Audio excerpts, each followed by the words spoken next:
Hey everyone, and welcome to the first video for chapter 24. And you look at chapter 24 is titled The Transformation of Europe. Remember, right after the Western Roman Empire fell in 476, Europe was plunged into the Dark Ages. Not a lot of cultural achievement, not a lot of, strong imperial authority. There's a reason why it was called the Dark Ages. We're about 1,000 years later now. We're getting into the 1500s, the 1600s, and you're starting to see some real European dominance worldwide. They're starting to control trade routes. They're starting to, colonize all over the world, and they're starting to kind of really take the head when it comes to cultural achievements. And this would carry over into the 19th and 20th centuries as well. All right, so we'll talk about how it kind of gets the ball rolling to have these Western powers into the modern era. All right, now, the first video deals with the fragmentation of Western Christianity. That's why I chose Martin Luther, see the picture of him here, kind of as the first topic for it. By the year 1000, pretty much all of Europe was Christian, and all Western European Christians followed the Pope in Rome. Now, as the power of the church grew in the medieval era, so too did the abuses and corruption within its hierarchy, though. Now, these abuses continued to anger people until it culminated in a mass wave of protests in the 16th and 17th century. And by far the most notable of these protests was the Protestant Reformation. This was the most monumental shift in Christianity outside of the Great Schism that split Christianity into West and East in 1054. It had simple beginnings, though, with one man, already talked about him, Martin Luther. Luther was a German monk, and he was pretty angry about the church's abuses, particularly the selling of indulgences, where basically you could kind of buy your way into heaven. And here you have the famous scene of him nailing his 95 Theses, listing all of his complaints with the church to the doors of the local chapel in Wittenberg, where he was from. But he also later went on to attack the church for other abuses of power. Now, as his support grew, the church condemned him. So he simply just laid out his vision of rejecting papal authority. He said the Bible was the only thing necessary for true faith and salvation. Right? You don't need popes and cardinals and bishops and all that type of stuff. You really don't need any of that hierarchy that was just meant, in his view, for political power within the church.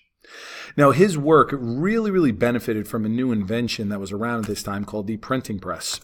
Now, the printing press was invented by Johannes Gutenberg in 1439, and by Luther's time it had spread books and literacy throughout Europe. Right? It was very much used by kind of the elite in Europe to spread their views. Remember, literacy is probably the most important skill if you want to get your point across. So it allowed Luther's message to spread among a much more literate population. And his message was accepted by much of the German population. Not all. You did have a split in German lands between Protestant and Catholic. But it was also accepted in urban areas such as in Switzerland and the Low Countries. All right, so you look in European religions by 1600, the kind of tan, the beige, Roman Catholic. So Spain, pretty much all Roman Catholic. France is predominantly, Ireland, all Roman Catholic. In Italy, obviously, all Roman Catholic. But you notice that you've got a lot of divisions here in Germany. Between Lutheran, obviously that was a specific branch of Protestantism that followed Luther's teachings, and then also another one, Calvinist, that we'll talk about in a minute. Lutheranism was very popular up in Scandinavia as well. But this region in here, you notice how it's kind of divided. You don't have the uniform, either Protestant or Catholic, that you find in some other countries. Excuse me. Now, the spirit of the Reformation, it was also seen in different forms. Right? You look up here, you see England was Protestant, but it was a specific form called Anglican, and that comes about in the English Reformation.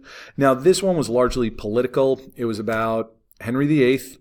Okay, and he wanted to divorce his wife, Catherine of Aragon, because she wasn't bearing him a son, and he figured that was just going to screw things up, having only daughters. The Pope said, no, I'm not going to annul your marriage, because Henry actually backed the Pope against Luther during the early days, and he goes, you're my guy, I can't annul this. So he says, all right, screw this, I'm going to break apart with Rome, and I'm going to start my own church called the Anglican Church. And he made himself the head of it. So the English monarch to this day is still the head of the Anglican Church. So basically they just swapped out Pope for king, but a lot of the hierarchy and the ceremony and that type of stuff of the old Catholic Church stayed within the Anglican Church, and that would cause other problems with different Protestant groups in England down the road that we'll talk about. Another Reformation wave was started by John Calvin, who I mentioned before. Calvin was a French lawyer who founded a Protestant community in Geneva. Geneva is down here kind of in the bottom corner of Switzerland. You see how it's situated very close to France, so an awful lot of French influence, but his Protestant influence would also spread outwards into France later. You know, Calvinism was the dominant kind of branch of Protestantism of the Huguenots, the French Protestants. But in any event, in this community, he imposed very, very strict moral standards. These became the basis of later Puritan standards in both England and in the American colonies. And he was also the first to codify Protestant teachings into law. Under his leadership, Geneva became a model for strict Protestant living. Okay, so the Catholic Church wasn't going to take these attacks on its authority lightly, and so they decide that they are going to stage a Catholic counter-reformation. Besides taking steps such as excommunicating Luther and actively persecuting Protestant leaders, it also tried to respond to the criticisms in order essentially to kind of stop the bleeding, to get people to stop converting to Protestantism and possibly get some of those Protestants back into the Catholic fold. Now, these attempts are best seen in this meeting called the Council of Trent. This was an assembly of clergy of all ranks, but you got a lot of the higher-ups, the big muckety-mucks, who met to address matters of doctrine and reform. It clearly defined Catholic dogma in relation to Protestant dogmas. So it said, okay, this makes us Catholic, that makes them Protestant. It also tried to impose stricter moral codes for clergy and church officials. So it tried to address some of those charges of abuse. A more offensive approach was taken by other groups such as the Society of Jesus, aka the Jesuits.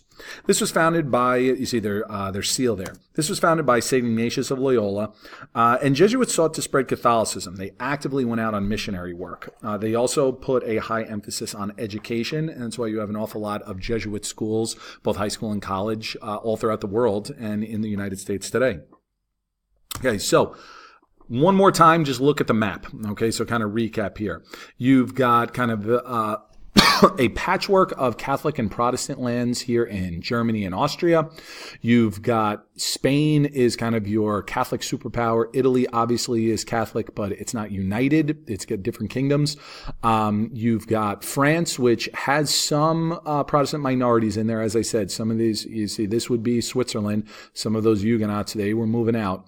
And the Lutheranism was very, very big up here. And then you've got England, almost, the Anglican, but Scotland, you notice, Calvinist. All right, Calvinism became very, very strong in Scotland, and that's where a lot of the Puritan views would come forward later. So all of these differing communities and differing regions, it's going to eventually lead to violent consequences. Religion was really important in the Europeans' lives in the 16th century.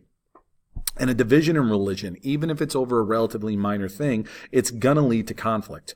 Religious fervor combined with old-fashioned superstitions resulted in a phenomenon at this time of witch hunts. Now, witches were thought to gain their powers from the devil, and they were blamed for many unexplained bad things, such as crop failure, outbreak of fire, unexpected death, etc. Men were sometimes accused of witchcraft, but the vast majority were women. And, the most common way that they would be killed, you burn them, right? What else do you burn besides witches? More witches. But that was true, okay? Witch burnings were a common thing, especially, if there was a bad thing that happened in your village. The witches, usually it was kind of like a woman on the outskirts of society, maybe an old widow, maybe someone who didn't really, kind of immerse herself within the community. She would be blamed as a witch. So it was actually a pretty big thing. This was not small little isolated incidents, and over 60,000 people were executed. However, this pales in comparison to the death toll wrought by religious wars. Protestants and Catholics fought all over Europe, but the biggest religious conflict of this period was the 30 Years' War from 1618 to 1648.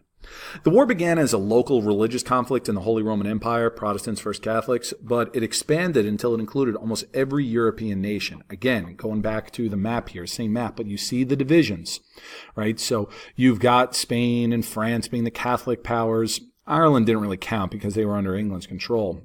So then you've got Sweden was actually a dominant Protestant force at this time. You've got the different German groups, Czech groups, and so forth. So it became very, very muddled in terms of who was on whose side.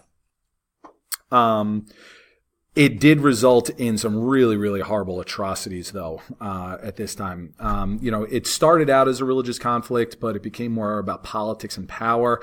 And it was the most destructive European conflict before the 20th century, with these atrocities committed largely by mercenaries who, by the end of it, stopped fighting for country and just preyed on civilians. They would just go around and burn villages and loot and rape and pillage. It really was just horrible, horrible occurrences on both sides.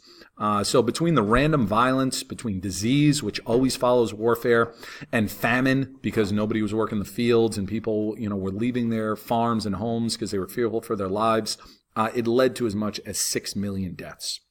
So you would see some formation of strong states, and we'll talk about in the next video, but this video is just going over how fragmentation within Europe led to some very, very significant consequences during the 16th and 17th century and even beyond.